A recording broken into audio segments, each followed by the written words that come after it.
നിന്ന് അപ്രതീക്ഷിതമായ ഒരു ഫോൺ കോൾ ലഭിക്കുമ്പോൾ രാധികയുടെ ലോകം താറുമാറാകുന്നു. ഈ വിളിയുടെ പെട്ടെന്നുള്ള ശബ്ദം രാധികയെ ഞെട്ടിച്ചു.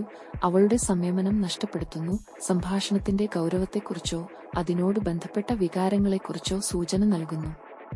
അപ്രതീക്ഷിതമായ ഈ തടസ്സം രാധികയുടെ ഉള്ളിൽ വികാരങ്ങളുടെ കുതിച്ചുചാട്ടത്തിന് കാരണമാകുന്നു. അത് അവളെ അസ്വസ്ഥതയിലും പ്രക്ഷോഭത്തിലുമാക്കി.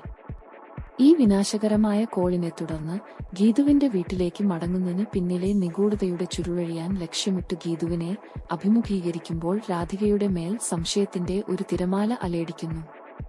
പിരിമുറുക്കവും ആക്ഷേപവും നിറഞ്ഞ ഒരു കൈമാറ്റത്തിൽ രാധിക ഗീതുവിന്റെ ഉദ്ദേശ്യങ്ങളെക്കുറിച്ച് അന്വേഷിക്കുന്നു. അവളുടെ വീട്ടിലേക്കുള്ള മടങ്ങിവരവിന് പിന്നിൽ മറഞ്ഞിരിക്കുന്ന ഉദ്ദേശ്യങ്ങൾ ഉണ്ടെന്ന് സംശയിക്കുന്നു. ഈ ഏറ്റുമുട്ടൽ പിരിമുറുക്കത്തിന്റെയും രഹസ്യങ്ങളുടെയും അടിയൊഴുക്ക് അനാവരണം ചെയ്യുന്നു. അവരുടെ ബന്ധത്തിനുള്ളിലെ ആഴത്തിലുള്ള സങ്കീർണതകളെക്കുറിച്ച് സൂചന നൽകുന്നു.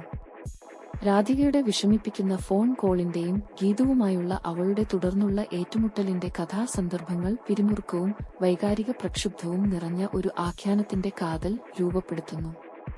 കോളിനോടുള്ള രാധികയുടെ വൈകാരിക പ്രതികരണവും ഗീതുവിന്റെ ഉദ്ദേശ്യങ്ങളെക്കുറിച്ചുള്ള അവളുടെ സംശയവും വീട്ടുകാരുടെ ഉള്ളിലെ അനിശ്ചിതത്വത്തിന്റെയും ഗൂഢാലോചനയുടെയും ചിത്രം വരയ്ക്കുന്നു.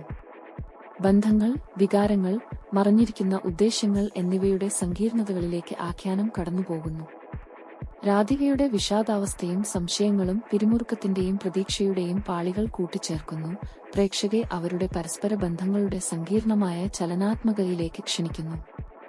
കഥ പുരോഗമിക്കുമ്പോൾ രാധികയും ഗീതുവും തമ്മിലുള്ള വികാരങ്ങളുടെയും ഏറ്റുമുട്ടലുകളുടെയും അനാവരണം, അനിശ്ചിതത്വവും വൈകാരിക പ്രക്ഷോഭവും നിറഞ്ഞ ഒരു ഗ്രാപ്പിംഗ് ആഖ്യാനത്തിന് വേദിയൊരുക്കുന്നു.